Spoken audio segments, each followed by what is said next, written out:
Hi, welcome to HowtoDandD. My name is Fred Wheeler and today we're going to talk about Dungeons & Dragons 5e, and today we're talking about how to play Dungeons & Dragons 5e, and we're covering the Barbarian and their Relentless Rage. So pain is just not it's a state of mind, really. Pain is just a state of mind for a Barbarian. They don't really need to worry about pain because they can just push on through it. So if you turn to page 49 of the Player's Handbook, you'll find details on Relentless Rage. And I'm going to read you through that section, and then I'm going to explain all the sort of nuances of Relentless Rage you might come across when you're playing the game. So first off, starting at 11th level, your rage can keep you fighting despite your grievous wounds. So if you drop to 0 hit points while you're raging and don't die outright, that's the important thing to notice. It's not just drop to 0 hit points while you're raging, but you have to be raging, you drop to 0 hit points, but you can't die outright. That is the important thing to pay attention to. You can make a DC 10 Constitution saving throw. If you succeed, you drop to 1 hit point instead. So instead of dropping to 0 hit points, you would drop to 1 hit point. But you must be successful on that Constitution saving throw. Each time you use this feature after the first time, the DC or difficulty class increases by 5. When you finish a short or long rest, the DC resets to 10. Okay, so that's the basics in the book and how it's supposed to work.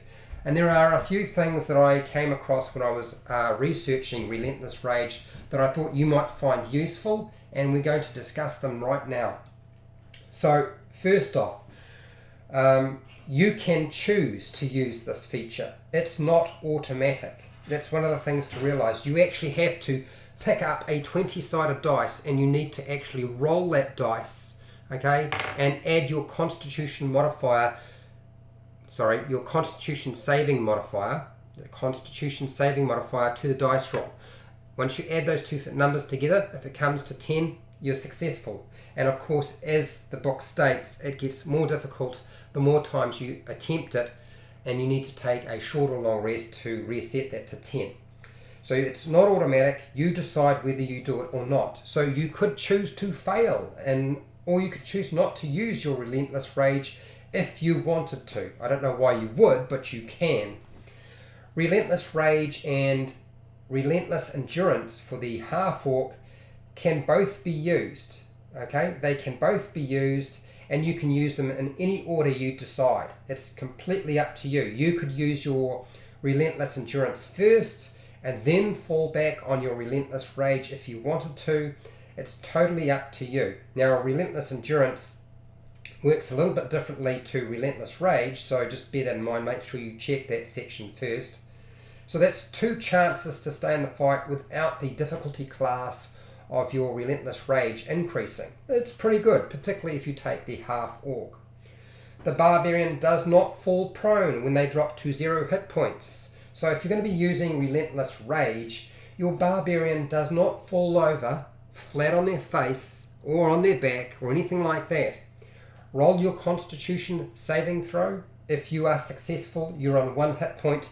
You never fell prone. So if you're worried about that being an aspect of the game where you might be using up movement so you could move around something or move somewhere else or do something else, that isn't a factor. So you're not prone. So don't get stuck on that one.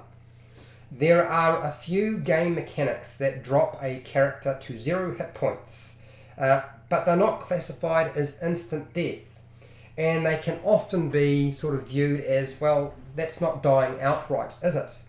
And I'll cover some of those in a second, but an example would be the Mind Flayer's Extract Brain ability, which essentially, once you're reduced to 0 hit points, it actually states in that particular extract brain feature that it kills the target. Okay, it kills the target. So if you have your brain sucked out, unfortunately, Relentless Rage isn't going to help you. You are dead. You can't. You've been killed outright, but you haven't used the instant death feature that's usually associated with dying outright.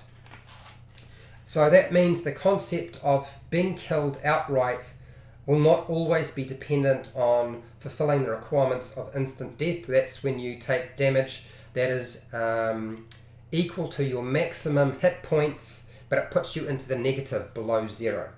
Or there might be a situation that doesn't involve getting a chance to make death saving throws. Okay, that's always a possibility. There's so many exceptions to the rule, so many special rules for monsters and other things in the game that would supersede Relentless Rage, and one of them would be the disintegration spell. When you're reduced to 0 hit points, you are a pile of ash. There's no way Relentless Rage is going to work if you're a pile of ash. Something like the Wraith's Life Drain feature, it's not going to work because that kills you. The White's Life Drain feature also, something like the Vampire Spawn or the Vampire Bite, that has an aspect to it that when you are reduced to 0, you are dead. It's sucked all the blood out of you, so you can't continue. And it actually states in those features that you are killed. So you're not dying, you are dead. So just a couple of things to point out so that you don't get confused. Now that covers everything that I have on this particular feature for today. So if you want to start asking questions in the chat box, this is a good time to start doing that. If you found this video helpful or informative in any way, please share and like the video. If you're not already subscribed to my channel, then how about subscribing to my channel? There is more content like this coming, and I've already done quite a lot of content already. Also hit the bell button. That won't just subscribe you to my channel so you can tell that I have done videos, but it'll let you know or notify you when I am live and when I'm doing, when I've published a new video essentially. I don't do Patreon, so if you want to support my channel, I don't do Patreon, but watching my video right now has supported my channel. So I find that really, really helpful, and thank you for watching my video. I do have affiliate links down in the description where you can buy stuff online, and I get a small commission, and you pay exactly the same price as you would whether you go through my link or not, and you don't even have to buy the thing that it's linked to, which is super cool. Also too, if you have questions or feedback, or you disagree with me, or there's something I have missed and needs to be discussed, this is the time to start typing that stuff into the chat box, the live chat box. Otherwise, if you're not part of the live stream, you can put your questions down in the comments section. Any feedback, any experiences, any situations I might not have covered that you might want me to elaborate on. There wasn't a huge amount in Sage Advice. I have covered pretty much everything I could find, and I think there was only 2 key features that Sage Advice addressed. Other than that, we are all done, and I will say till next time, keep rolling those 20s. Where is the 20? I can't find it. Let's just put it down. There, big 20 dice.